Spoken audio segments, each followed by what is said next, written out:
All right, I guess if we're ready, we can pull to order here. It's 1:01 and we are going to be going over, our first topic is going to be B1, the behavior data presentation. Christina, if you'd like to open us up with that. Sure. Do you have the presentation? I shared it on the agenda. Yeah, we got the link. I don't know if everybody got it up yet. Chris he's just popped his computer open. Okay. So this is a little bit more than behavior data. So we're going to be reviewing some attendance, behavior, and pay survey, and some how it relates to our MTSS response system too.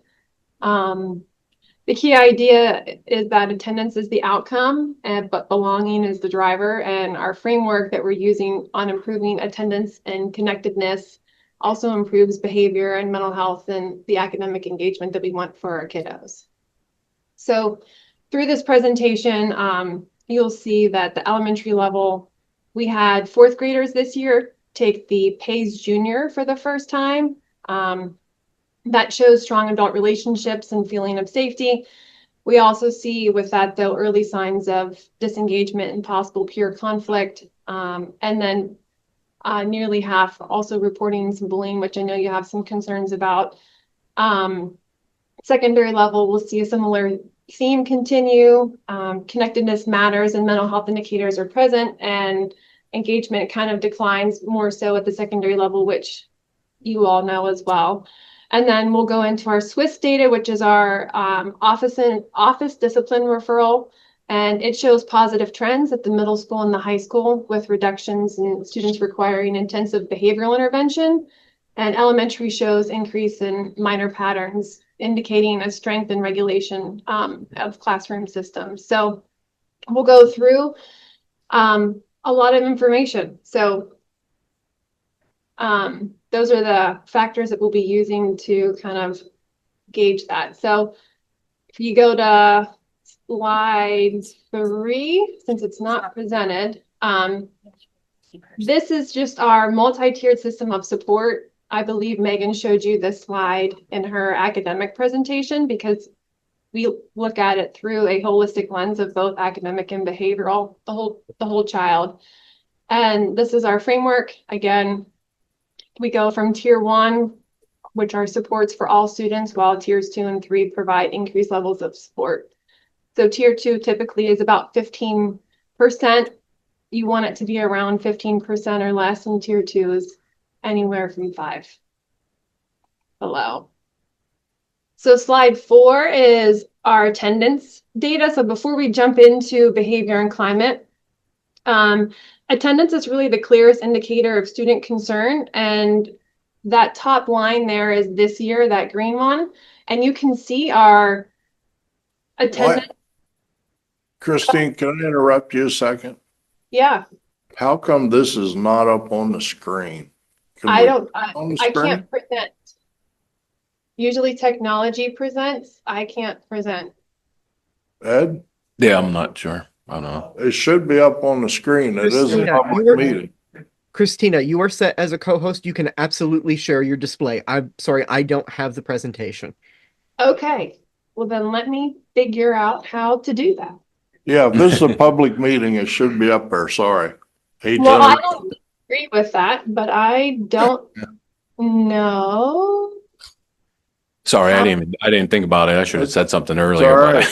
But I have it up on here. It's very Yeah. Usually when I'm able to attend in person, let's see. Colton, how do I share this? It's on Board Docs. I have a million tabs open. That's the problem. Tina, if you pop open the Zoom window, at the bottom of the Zoom window, you should see a green share button. Right. I'm just trying to find the right screen, I guess. Here we go. Can you see that? It says that you started screen sharing. There it goes. There you go. Fantastic. All right. It's really big on my end. So I'm gonna see if I can mute this or minimize it. So this is our district attendance trend. And for this year, you can see that top line is the green line. Mm-hmm. That is for this year. So our attendance this year, we've been really working hard on increasing student attendance. And we have multiple systems in place to, reach students who are approaching our 10 absences, which links them for chronic absenteeism. So our trends fluctuate a little bit, obviously, as the year goes and sickness hits. But this year, we are maintaining a strong attendance.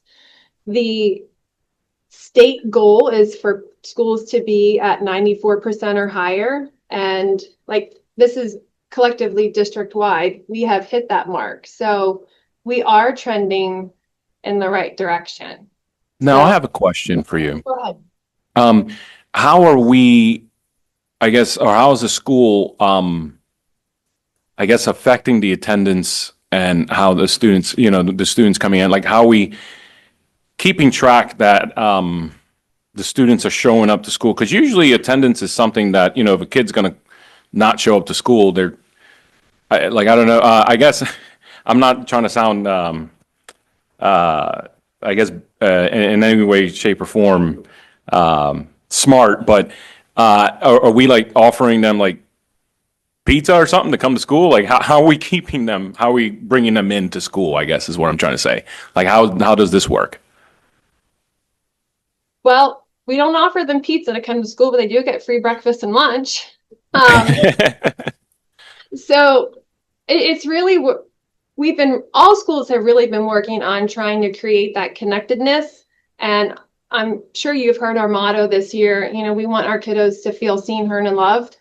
And, how can we really get them engaged, and how can we make school a little bit more exciting and feel safe and a place that they want to be, and it's fun, but they also, are recognizing that they're learning a lot as well while they're here. And so that kind of goes into some later slides where we have different supports in place, but especially for our younger kiddos, if they're struggling with coming to school, we start with the parents, and we have student attendance improvement conferences to try to figure out what those barriers might be. And then we try to support through along the way to, connecting them with a peer buddy. We call them S2S, student to student mentors.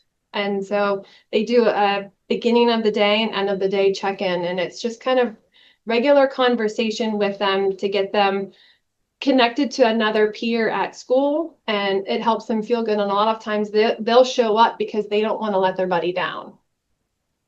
Gotcha. So we don't have any magic tricks that we do, but Christine, I want to ask Mike a question, because Mike, you're dealing with the kids with truancy a lot, right? Yeah. What are you hearing from them? What's their excuses? They don't want to come. For the bulk of our kids right now, it's just that they'll turn their excuses. That's the bulk of them. What does that mean? I'm so sorry. What does that mean? What's that mean? If they Yeah. don't turn their excuses in, it becomes an unlawful day. And then that's whenever they get 3, then the SAIC is completed. And then after the 6th unlawful day is when they get cited, because that's the state law. And the bulk of them is that they just don't turn their excuse. That's what the trend has been. I mean, we do have our ones that just don't want to come to school. They don't like it. In court, the judge will ask them, they'll say, I just don't like school. So they just Right. don't want to come. Mm. So that's where we try to put in the programs with the guidance counselors, and now that we hold court here at the school buildings, it makes a difference because we have a principal in there. We have, counselors in there, parents are in there. So when we do it, then it all becomes the puzzle comes together. We try to figure out why, and then try to get the right services that the student may need, maybe some social stuff, maybe some mental stuff, maybe different things, but that's the bulk of it, not turning it into All right, excuses. cool. Is it, you seeing a difference? Is it helping? Since we started court Yeah. here and the programs, oh, yeah, yeah. Okay, Yeah, absolutely. cool. Yeah, I've been 16 years and I mean, it's come a long ways into 16 years. Well, it's gotten a lot better. Thanks, Mike. Elizabeth. Thank you. Hi, so, we haven't seen the complete report. This is just her summary report. But maybe in the complete report, it says, is that what they're gonna be in the complete report? Is, Bob has been truant this time, but we did that meeting. And now we've seen that Bob, his attendance is going so much better. So what I'm saying, is that data being tracked by student or is it Yes. just, okay. That's the data I would like to see. Yeah, and that gets tricky. So we have a pretty extensive spreadsheet from, that documents when they've hit their 3-day, the reason why they report during that sake, why they're not coming to school, whether it's, pure conflict or if it's not turning in the note or they have a dislike for school. At the elementary level, a lot of times it's a parent issue. And at the parent issue, we don't cite parents. We go through the children and youth process. And so it looks different, but we have all of that. And so at the end of every school year, like right before the new school year begins, we meet with all of the magistrates and the district judge and children and youth to review data and our current processes. And that's where we make any tweaks, to our system because it's a collaborative system between us. So we've been making tweaks every year that I've been here and it's been getting better every year. Great, Okay. great. Is there more complete data on that in the PAYS report? In the No, third- attendance really isn't reflected in the PAYS report. Okay, thank you. Let's keep moving, man. All right, you can continue. All right, let's see here. Maybe. There you go. All right, so this slide shows the changes in chronic absenteeism over time. You can see the variation year to year, including the growth in the students with no absence issues, but also the ongoing chronic concerns. And this really reinforces putting those interventions in place at all levels. So the green is no absent issues. And that's what you want to see as being the highest. And you also want to see that number growing. So, and you can also see that in the middle, it might be a little hard to see that red line. That's our chronically absent students, and that has declined. And so that is also positive information. Okay. Okay.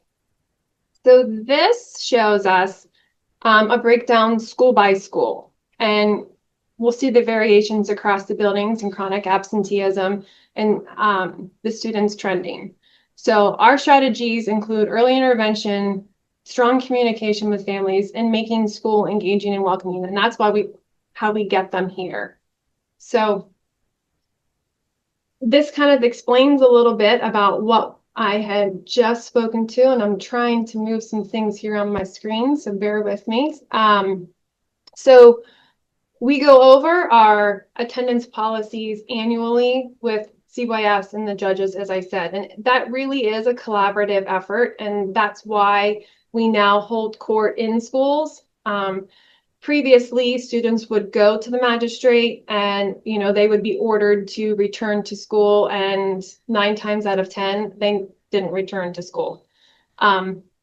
So with their, and then they would go and they would present and they would say, I'm having pure conflict. I have bullying happening, and that's why I'm not going. And then there wouldn't be all of the school personnel present to be able to say, well, during the SAKE, this is what was reported. Or you were invited to the SAKE, you didn't show up. We tried calling, we tried emailing, rescheduling.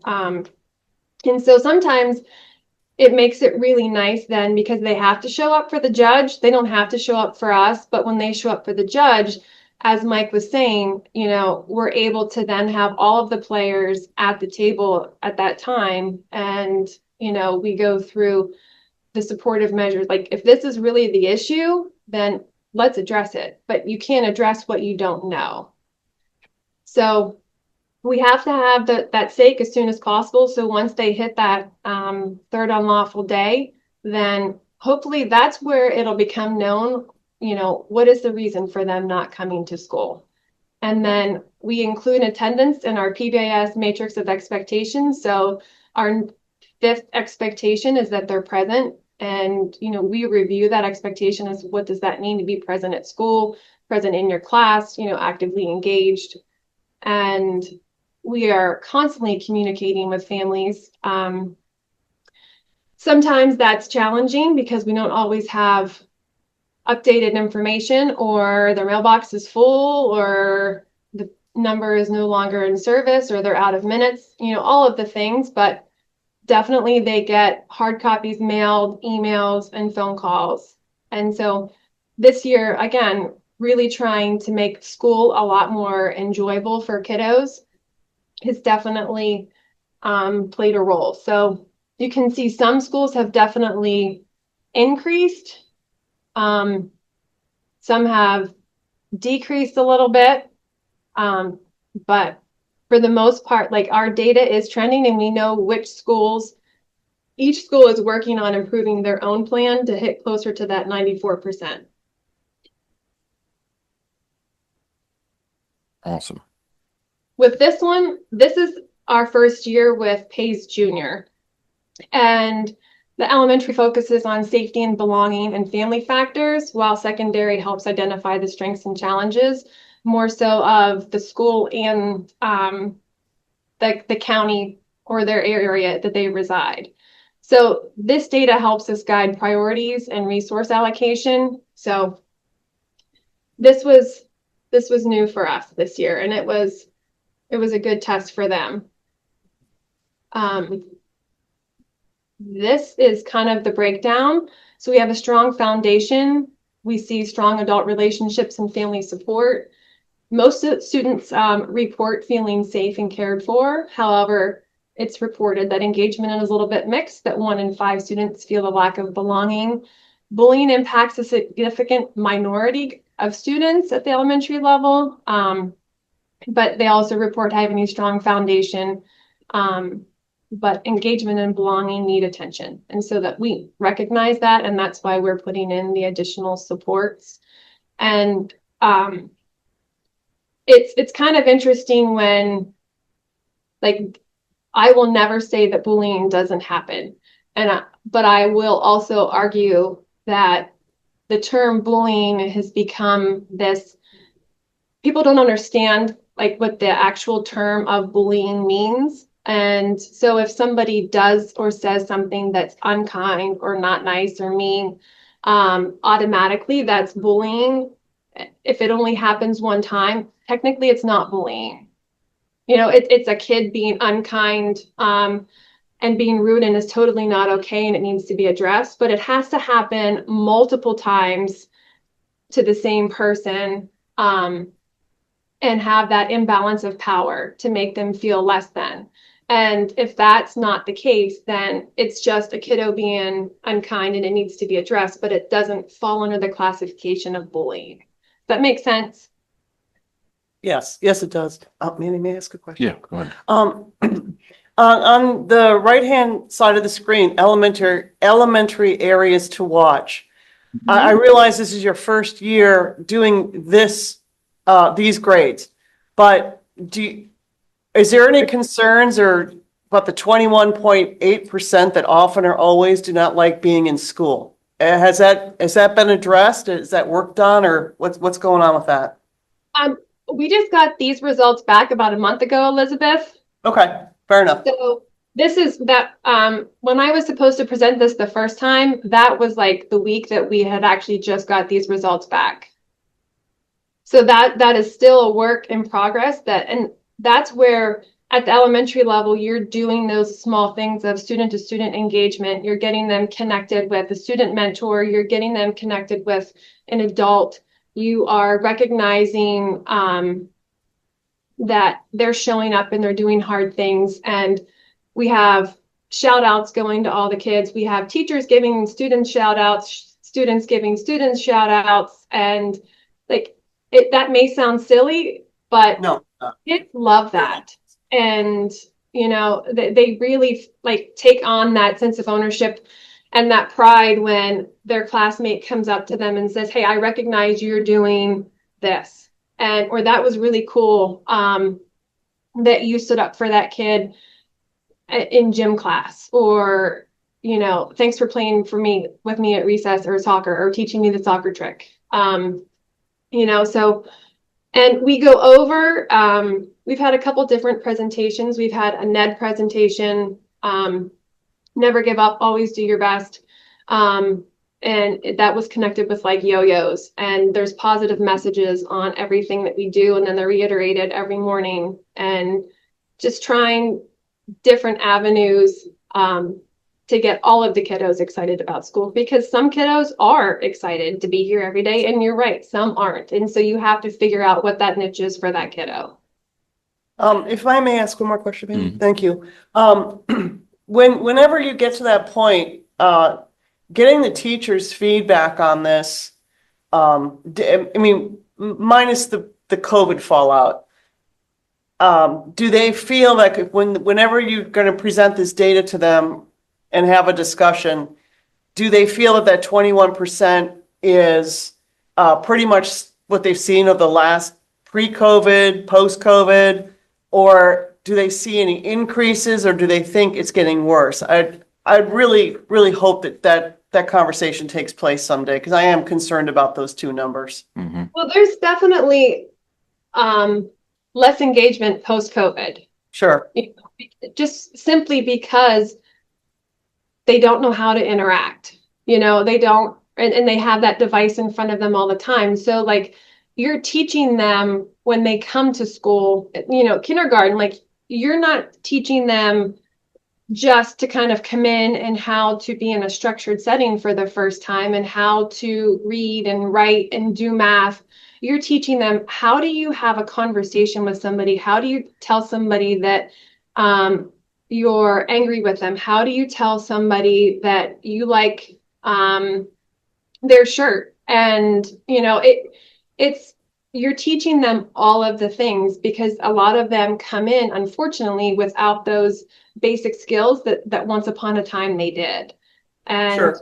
and it's really that communication piece that gets in the way at that level. Okay, thank you very much. Hey, Chris. Christina, let me ask you this, okay?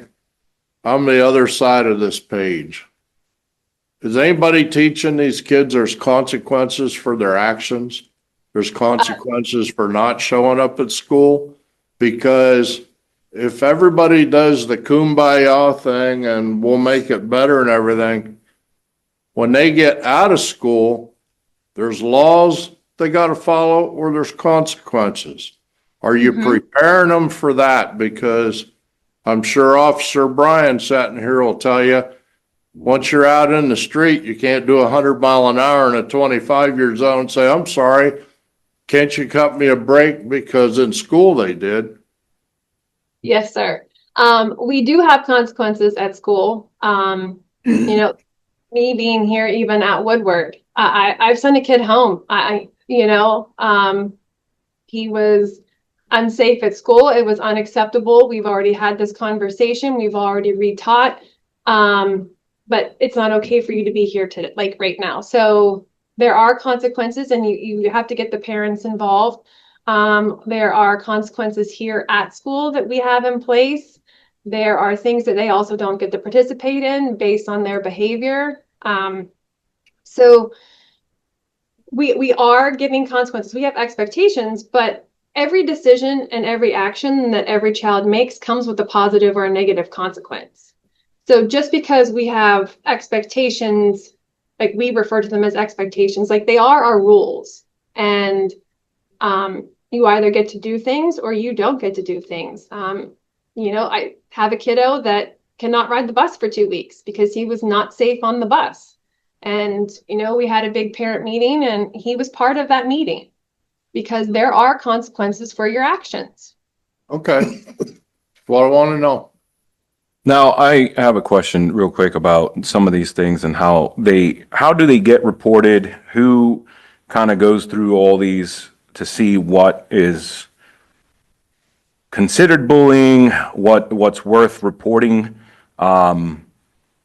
things along those lines. And I'll be getting to something there after this, but I just want to hear what you have to say about it. Okay, so for the PAYS itself, what you see in front of you, that is all completed by fourth grade students. That is all their interpretation. And when we get to the secondary, it will be their perspective of what's happening in their world. As far as our reporting that we report through SWIS, our discipline referral system, which then also goes to what we report for the safe schools, that is reported by the adults. So that would be reported from a teacher or an admin who would go in to make that report. Okay, so I guess I just want to know the process. So let's say I'm a kid that's in school, I got bullied. I go tell a teacher, what goes on with that? Like how does that go and who does it go to and who deems it worthy to be called bullying or not? So when there's any student issue, typically it would go to the teacher more than likely, or they would go straight to the principal. Because at the elementary level, it's pretty much a revolving door. They love to come in and see you. So they'll let you know what happened. And then at that point, you have to do some investigation to figure out, okay, what did happen? Because everybody has their own reality of what happened. And there's truth in every part of it. So it's then your job to figure out, okay, where does the truth lie? What has been confirmed, what has been denied, what has been observed on video, all of the things that you need to do to ensure that you have the most accurate information. And then but for bullying, if this is something that's been reported multiple times, then of course, that's when you count it as bullying. If it has to happen more than once for it to be considered bullying. But that is where the adult, whether it be the teacher, where it's been reported to multiple times, or the building principal, would go in and write it up as bullying. Okay. The reason I bring that up is because there's someone I know that was bullied. It's something that was reported, and the actions that were taken were things like, well, the whole group of kids have to sit in their own groups. They can't mingle with the other one. So basically, instead of pulling that one kid out and saying, stop doing what you're doing, they kind of put it on the group and said, well, we're gonna sit you in these seats. And the funny thing is that person that was being bullied had to sit in the group with the person that was bullying them. And it wasn't really being resolved. It was something that was being beating around the bush kind of thing. And it, finally towards the end, after certain phone calls were made and whatnot, things have been resolved. But really, in reality, people were very afraid of talking to this person because this student, for example, the one student that was involved, her mom was, I believe, a teacher in the district also, and there were some well-known people there. So my thing is that I feel like there are some inconsistencies when it comes down to actually resolving some of these bullying issues. And in reality, the child that was being bullied, I am afraid that if they didn't know the people that they knew, was it something that would have been swept under the rug and probably not looked at or not taken seriously? Because in reality, the only reason that that was taken care of is because some people that I know made phone calls. So that's the thing. I've been hearing stories like that, and that's not the first story I've heard. So I'm not saying, I'm not sitting here trying to call you a liar or anything like that. I'm just saying that there has been some inconsistencies with some of these things and some of the trends that I've been told about, from even some teachers in these schools. So I'm trying to wrap my head around some of these numbers. I'm trying to wrap my head around some of these things. And I know once we get to the secondary stuff, I also have a couple questions about that. Okay. Manny, may I? So I'm trying to summarize, thank you for sharing. So are you saying that right now you don't, I hate to use the T word, but right now you don't understand and trust the process? Yeah, I guess. Consistency? Is Yeah, that the what consistency in the okay, process. Okay, thank But you. we can keep going because I do have some questions about the secondary pay strength, Yeah, and whatnot, yeah, let's keep going on this page. which it'll be the next thing anyway. So. Okay, and so for this next one, this is our last set because we did do the pays this year, but we do not have those results back yet. So we do it every other year. So this is our previous year's pays. That makes sense. So this isn't like our most current data that we just collected this year. So here we have 3 priority areas: substance use, especially with vaping, mental health support, and bullying and internet safety. And our focus has been on expanding the supports and putting some proactive measures in place for that. So for example, for vaping, we work really closely with Judge Wright. And so for the past couple of years, when they have the violation, it goes, if they have to plead not guilty to be able to go before her. And so when they go before her, then she will issue the in-depth vaping cessation course. And they have to complete that course in its entirety in order to not receive the fine. If they don't complete the course, then they receive the fine. And that is a course that typically you are to only take once. But we have then had some repeat offenders. And so this year, in response to that, we have partnered with Crossroads as well as continued with Judge Wright, where Judge Wright will issue them to participate. It's called the STOP program, and it's more of a vaping cessation course.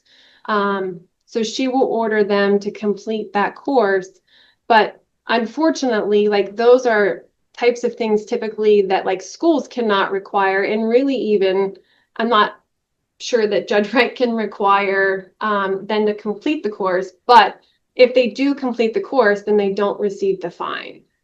So we're trying to work with them, we're trying to educate them, and to a degree it is helping with the reduction in fines, and at least you're giving them education, but you also can't make kids stop. Do you see any correlation? I realize you haven't gotten the next set of data, the most recent data yet, but is your team looking at these percentages or the percentages that will be given to you soon, and then correlating those with truancy or correlating that with bad grades? I mean, do you see like a direct correlation, or is it just sort of theoretical right now, or? There's usually a pretty strong correlation, and it's even connected to, low attendance. But we'll have a group that will meet, West Branch Drug and Alcohol, Crossroads Counseling, Children and Youth. We'll bring in probation. We'll have all of our social workers. We even bring in some students, and then we Great. actually go through and we'll dissect the new data coming and then we'll review, okay, well, these are the current supports we have in place. This is what our data says. What supports might be missing that we need to put in place to respond to what our current data says. And the interesting part with that is it's not just with KCSD, it's within the community. Yeah. So Yep. Yep. it's a true partnership that we've got to try to work together to increase those protective factors, because it looks at what are your protective factors, what are the things that keep us safe, that are positive in our lives, and what are the risk factors. And, you know, our kiddos come to the table with a lot of risk factors, and you want to try to reduce those as much as possible. Thank you, Christina. And I'll, one last thing. After your team gets to wherever that goal is with your diagnostic information, please consider at what point you want to talk to the board about, you know, these are our deficits. We're going to need extra investments into X, Y, and Z. So maybe that'll give us also enough time to get some grant money to get whatever it is that you folks think that we need. Okay. So give us a window of time, please. All right. Thank you. Thank you. Chris, did you have something? Okay. I wanted to ask about, would you be able to provide some of, like, I noticed that you have some of the percentages here for the secondary, but some, you know, there's other things here that are, I like, it seems a little incomplete. Would you be able to do something with like the breakdown of the schools and not just lump them up in one category like elementaries and things like that, and see which schools have incidences and whatnot? Not with the PAYS data, because PAYS data is an anonymous test or like anonymous screener. And so it goes by district. So Okay. with the PAYS, like we cannot, because we don't know which of the 9th or 11th graders took it, which of the 12th graders took it. You know what I mean? Like we don't have that breakdown.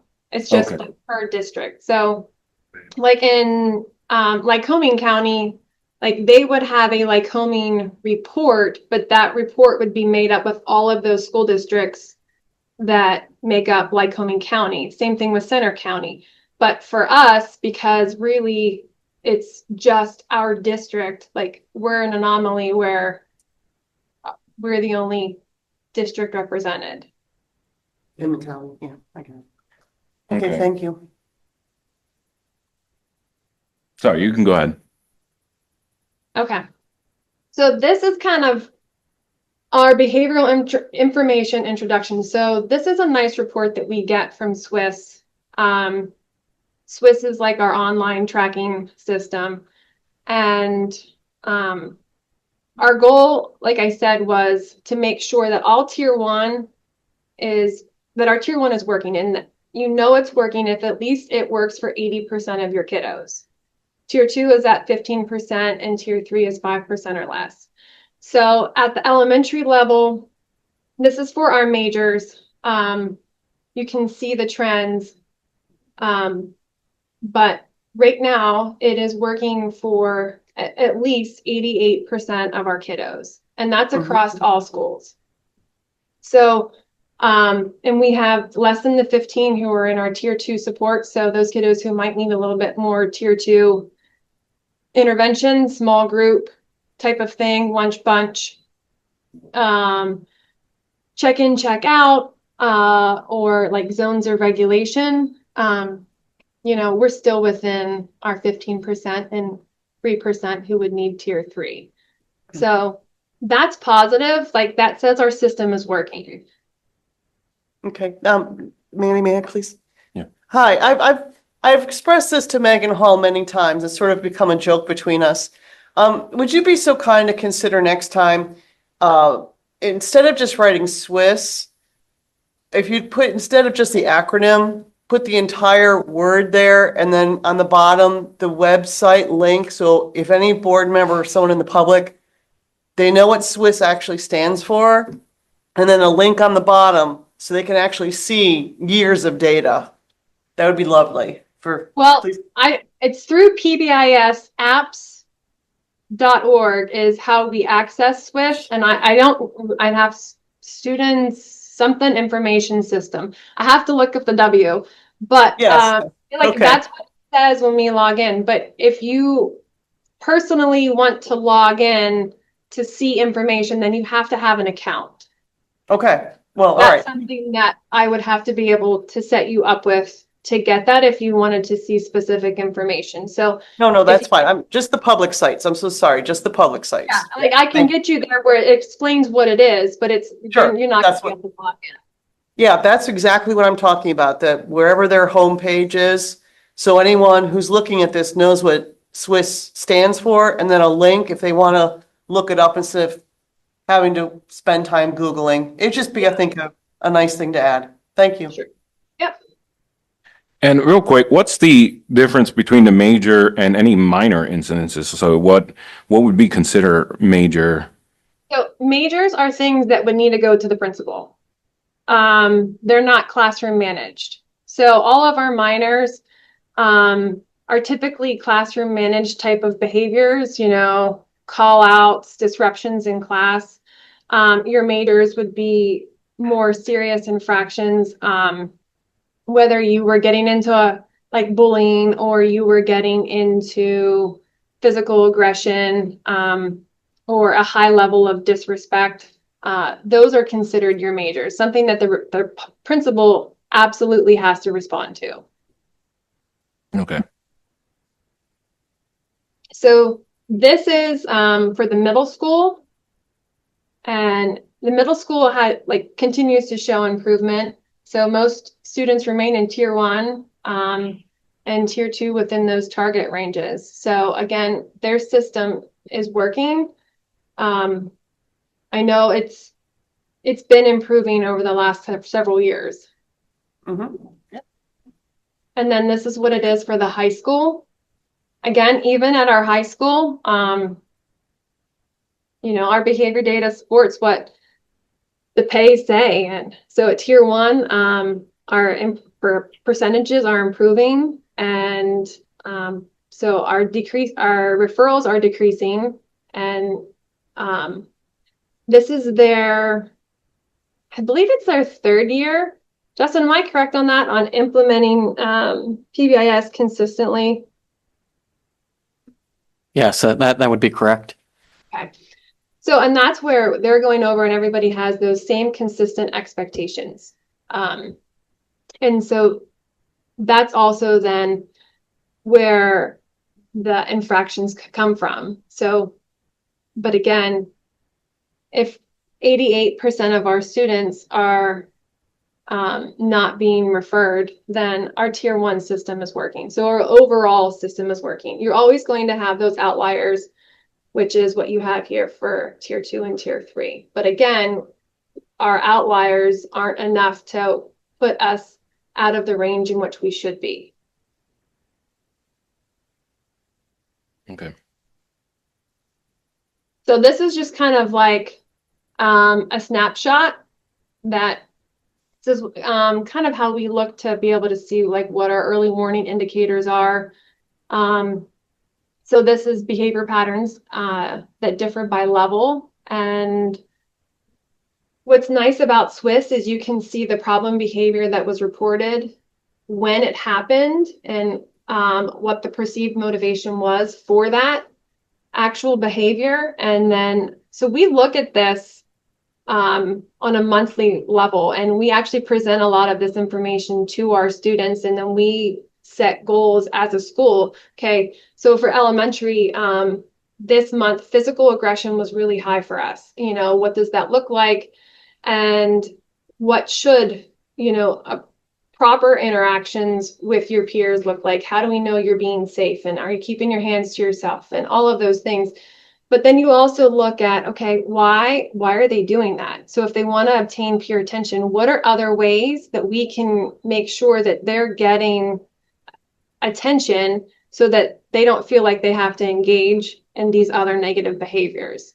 It could be something where if there's a lot of profanity or physical aggression at the middle school at these times, which that 8:30 time, and that's exactly why they went and they made an entire building change of how they were going to have their kids come in and get their day started. So they use this data to then respond, and things are improving.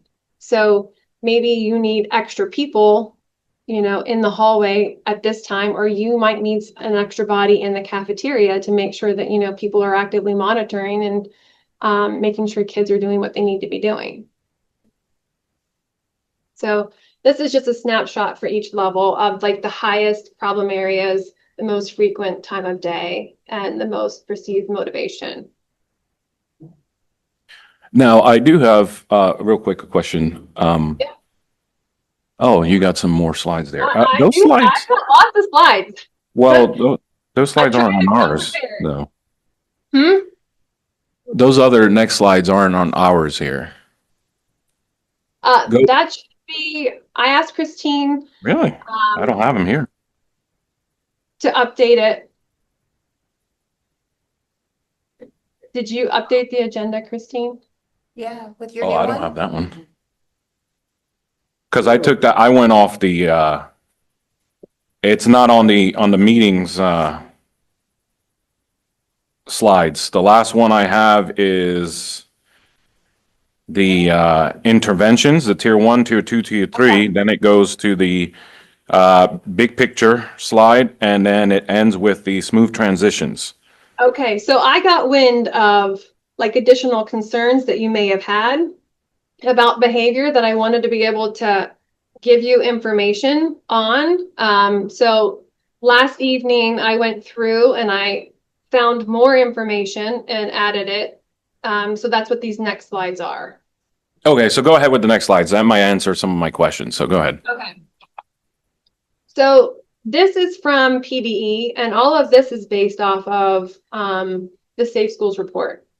And so with this, overall incidents are higher than the state average, but they are decreasing, which is positive, with tobacco and violence being our two largest categories.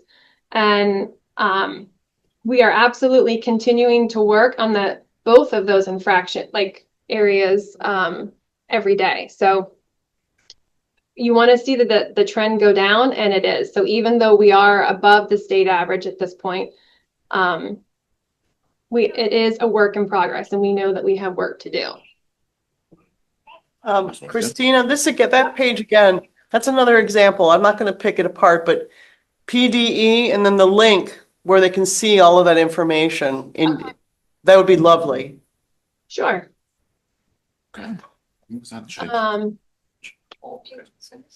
So then I took these two slides.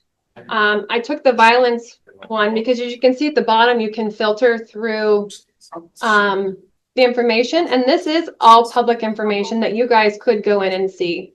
Okay. So violent incidents are declining, and they are now below the state average, which is great because once upon a time they weren't.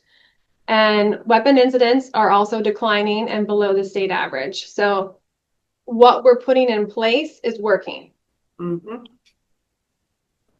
Our drug and alcohol incidents are declining and below the state average. Tobacco incidents are increasing and above the state average. So that is also why we're continuing to work with the magistrate. And I know some of the conversation was, we do have those vape detectors in the bathroom, and they do help. It does bring it to your attention rather quickly. So the magistrate has been great. I mean, I can't say enough about our partnership with her and her ability to work with us to even create additional interactive and creative, informative ways for our kiddos to get information and to hopefully get them to stop. And our partners through Crossroads and West Branch Drug and Alcohol, getting us those programs from the Lung Association, have been helpful as well. So tobacco, unfortunately, like I said, you can't make them stop, but also we're catching them. And so I think it's also important to note that we are catching them, because if we don't, then it does, continue. And some of these could be repeat offenders.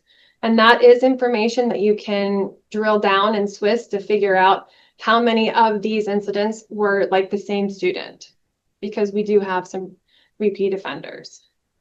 Christina, I'm sorry to interrupt one more time.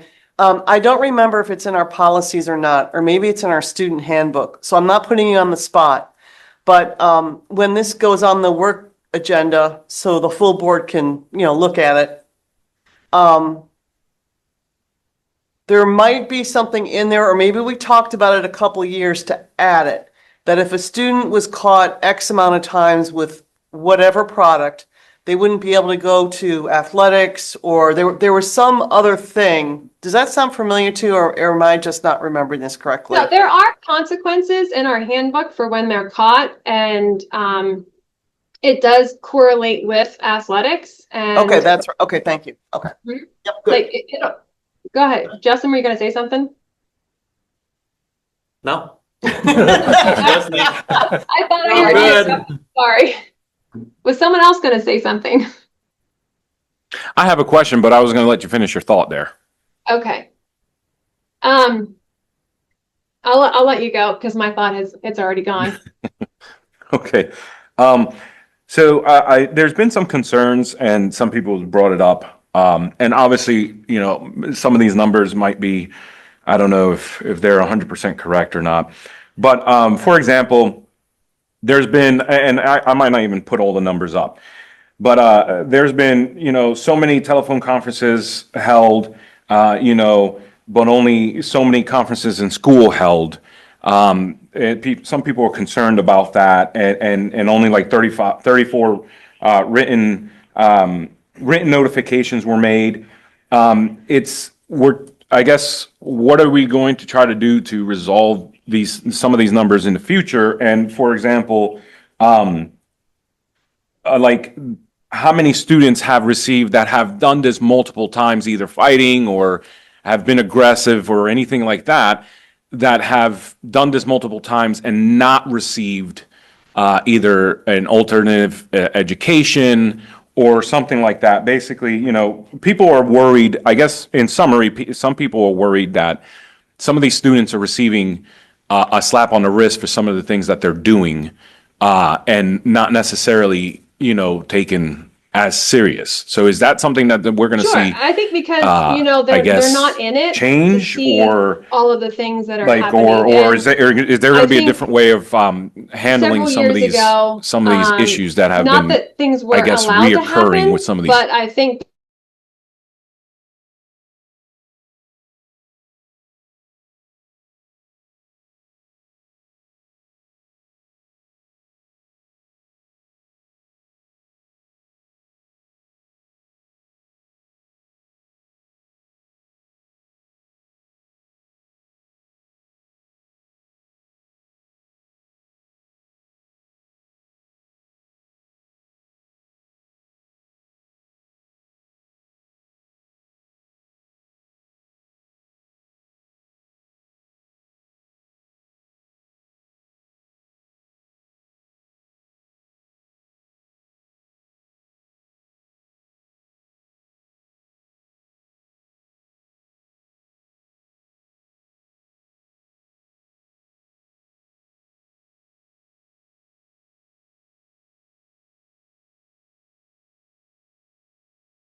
Jamaica, seafood. It was rough. Can you hear us now? Coconuts, fresh fruit. Christina, can you hear us now? Reading on the beach. Yes. hear you. Awesome. There you it go. goes. Thanks, Jason. So just for the public to know, we did, I thought it was still recording. Officer Brian answered part of the question. The way it was showed up on there, a lot of the conferences, we have a lot of conferences going on. It's just some of them were not being, they didn't show up in the, in Swiss. So there's a lot of conferences going on. It's just they're not showing up on here. So yeah, and I think that's what we covered. Yep. Yeah, Good job. I think that's it. Yeah. So I'm sorry. Yeah, and then I don't know if you heard the rest of that question, Christina, because the internet went out. Yeah.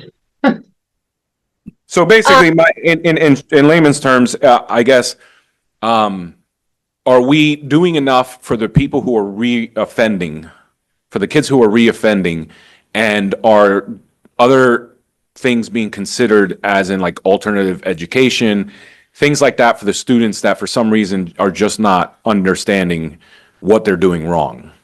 Yes. So we are meeting with those families. And that is also where we kind of go through that MTSS continuum, our multi-tiered system of support, where if it's not working for tier 1, then we look at, okay, what are our tier 2 supports that need to be tried to put in place to see if that can help that student be successful. And if they're not, and we're having parent meetings as we're progressing through the tiers as well. They're all part of it. And, maybe there needs to be a student assistance program referral, a SAP referral made to get that kiddo support. Maybe there needs to be a referral for family-based through children and youth. We are having all of those conversations. And then again, we have to ensure safety. So if it's absolutely not working and this kiddo is still being unsafe and engaging in all of these behaviors and they meet one of the 6 criteria for disruptive youth, then absolutely we would go through an AEDY recommendation. Or if it's a special education student, then they can still go through AEDY, but only for 45 days. So there may be need to look for another alternative placement for them that better meets their needs. So all of those conversations are always on the table, but that happens as you progress through the continuum. Okay. Okay. So the next one, I know our out of school suspensions was a question, and we are below the state average with the amount of students that we do send out of school, and typically they are for violence. And I think this also shows that we are tolerating less in our schools, and because we recognize our schools need to be safe. Our kids have to feel safe coming to school, and you need to get those kiddos out who are not being safe. And that's what we're doing there. This is some comparative data. I know this came up, so I wanted to show you how I just pulled up our neighboring county, Lycoming County, with for this presentation and how we compare to other districts. And again, unfortunately, these graphs are only as good as the districts that report. And I will tell you, we report everything. So there may be some districts who don't report certain incidents, or only if it reaches a certain point. And so you might see some discrepancies between specifically with fighting and disorderly conduct, because a lot of our fights then move into a disorderly conduct. And I'll show you that here in a second. But this is how we compare with our neighboring district in the area of fighting. I picked a couple that I thought might be hot buttons. Christina, has your team ever reached out and had a meeting with these other neighboring school districts or with the safety and security? So you know that you can find some sort of common ground, so the reporting starts to get a little bit better to be able to compare? Have those conversations ever taken place? So a couple years ago, I reached out to one of these local districts specifically, because our data was so different. And Yeah, I we remember. know of incidents that have occurred in that district, but Yeah. they are not reported. Yeah. And so I even reached out to PDE, the Pennsylvania Department of Education, to make sure that we were accurately reporting. And that this is in fact how it was supposed to be. And it really comes down to that local education decision of how are they going to report? Like, what do they consider a fight? Like, every district kind of considers a fight a little bit different based on what's in their handbook. So I would love to say that there is, this is how every school district should do it. I will just tell you that we are following the guidance from PDE of how we do it. But I know that there is a school district on here that doesn't even come close to reporting everything that happens, but I can't, it makes for bad comparison data. And like, I understand people, rely on that. Like, okay, this is how we measure up. It's important. You want to see where you rank. But there are some schools on here that, yep, are absolutely doing it the same way. And you're going to see higher numbers from those districts too. So, there is like, it's a local ed decision, unfortunately. Right. So Okay. if you just want to keep that in the back of your mind for the Safety and Security Committee, maybe those conversations might come from the full board as a directive someday. That to get that regional conversation going. All right, Christina, go ahead. And this is our comparative data for bullying.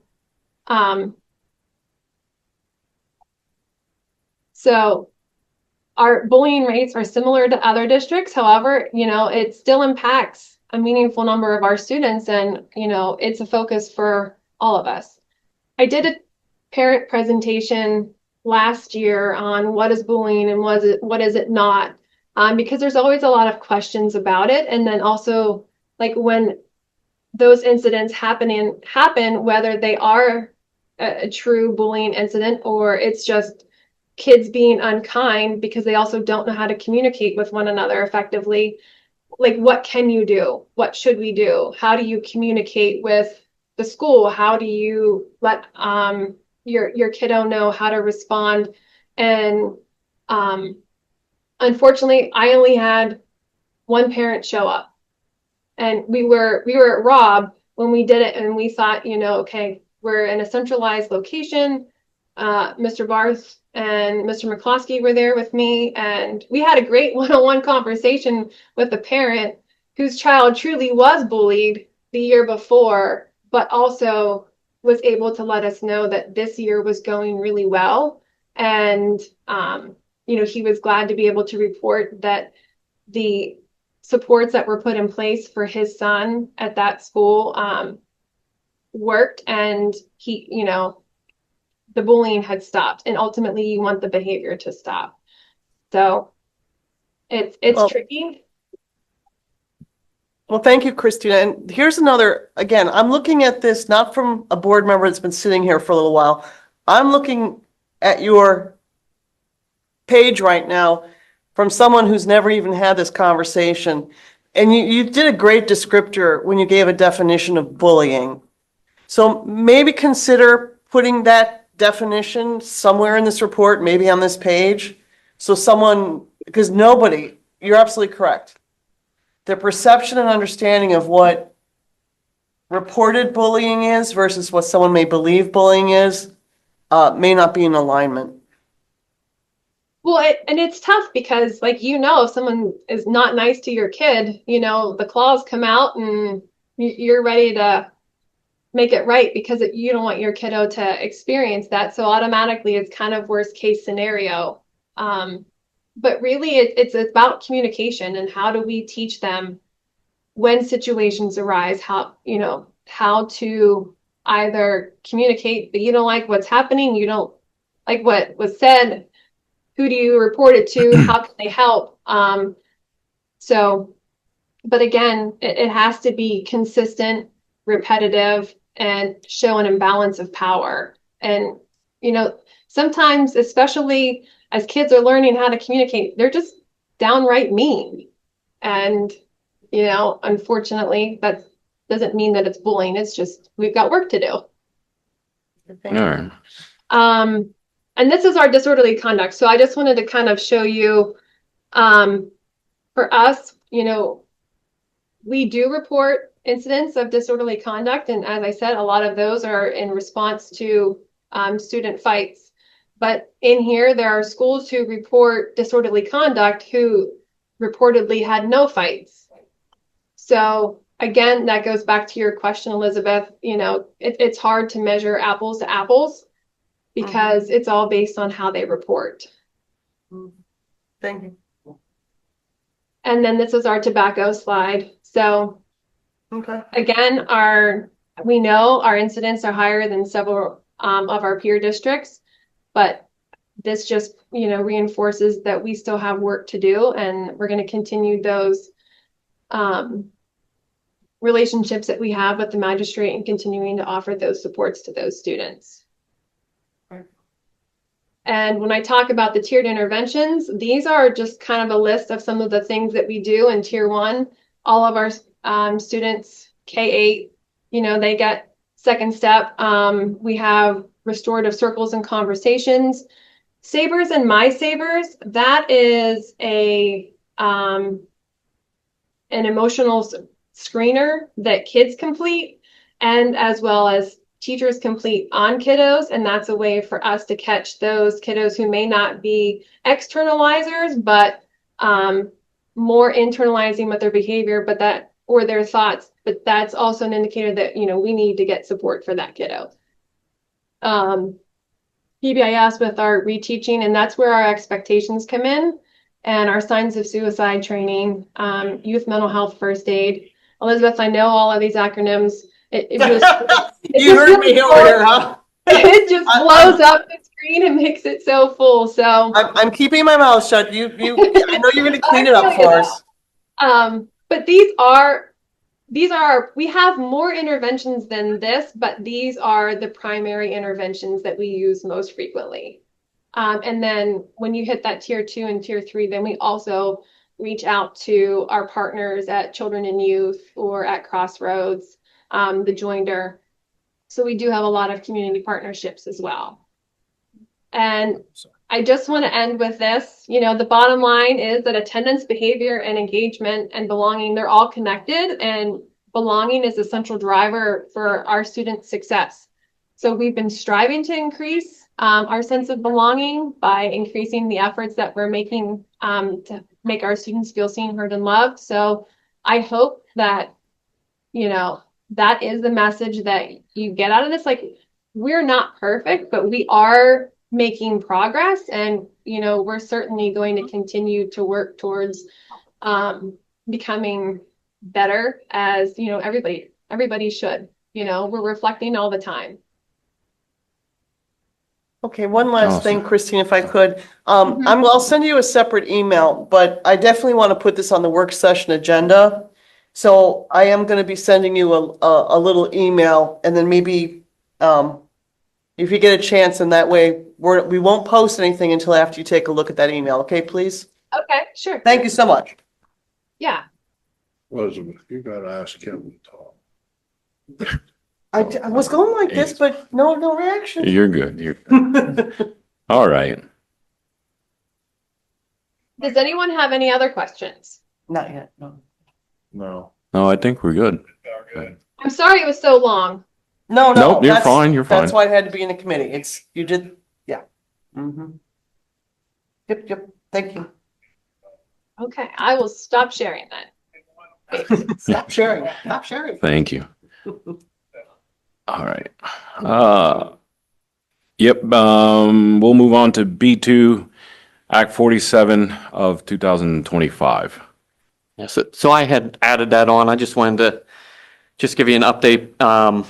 Act 47 of 2025 was updated in November, and I just put the key points of what that means as far as the law that was put in place. So there was the law mandates that specific procedures for coordination for threat assessments with local law enforcement.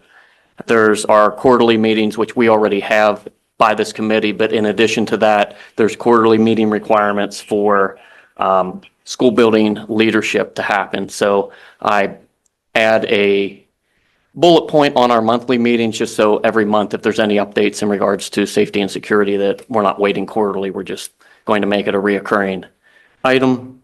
That also gets reported back in June to the safety and security report that comes back to you. That's now included in that. As far as for safety, cyber charter school students twice a year are now required to provide their residency, so we know which children are residing within our district. Okay. And then we already have MOUs in place for law enforcement. However, the school code had changed with this update of this act, and the MOUs that we have with local law enforcement have to be updated. They gave a date of June 30th. The issue is PDE has a template for MOUs that you use for law enforcement.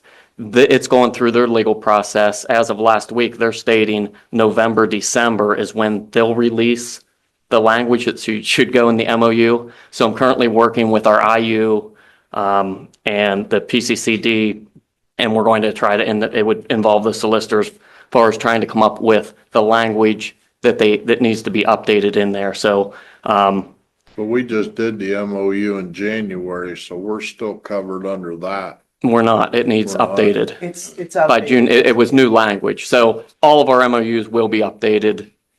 That's what I meant, though. We're good until they get their stuff together. But the law says June 30th.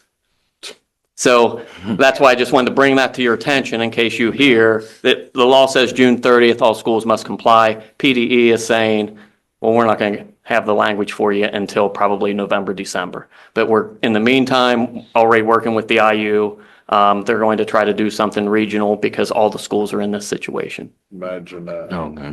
State office. And then the last thing, the safety and security assessment. So every 3 years, we have to do a security assessment through approved providers, but then the providers also have to make sure that the assessment that they're using is aligned so that all schools get the same result when they do the school facilities assessment. Okay. So Would it be okay to put this in the minutes? The first one, just because when we go to the policy committee meeting, some of these we got from the Pennsylvania School Boards Association, and we passed them, the board passed them in January. The threat assessment team, I found that in policy 236.1, link 1. And of course, these have to be confirmed. The safety coordinator requirements, I cannot find anything in our policies about it. So maybe PSBA has something for safety coordinator requirements. Couldn't find anything. Cyber charter safety, that was that new law. I couldn't find anything in our policies for that one either. Then the MOU, obviously, we have policy 909 right now. That's the one that's outdated. That's the AR. Security assessments, I found policy 805, link 11. And then I wrote down it has to be done every 5 years, but 3-5. Do we know when the last time that was done? last year. That's what, oh, great, Okay. great. Good. Good to hear. Thank Yeah. you. So it kind of corresponds also with when you apply for the grant as well. So we're good. Great. All right. C1, any further discussion? Public comments? Anybody got anything? Jason texted me. He had to step away to go to work. Okay. Well, I guess, meeting dates and times. Well, did you, about the bus and the We're gonna deal with that in Okay, executive. okay. Yeah, that's Sorry. gonna be executive. Sorry. We have an sorry, executive sorry. meeting after this. Sorry, Mhm. sorry. Oh, I had something. Yeah. When we meet with the student council government, I was hoping, and I know you've done a really good job, you're working with them too, so we're not overlapping. Was there anything in safety signal security? Because I had some ideas back here. I'm not gonna share now. But, We'll discuss that in executive. okay, that would be lovely. Thank you.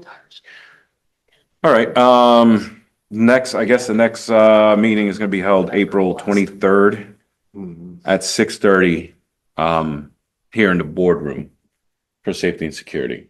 April 23rd. Yeah, if anything changes, I'll let you guys know, Thank you. hopefully as soon as possible.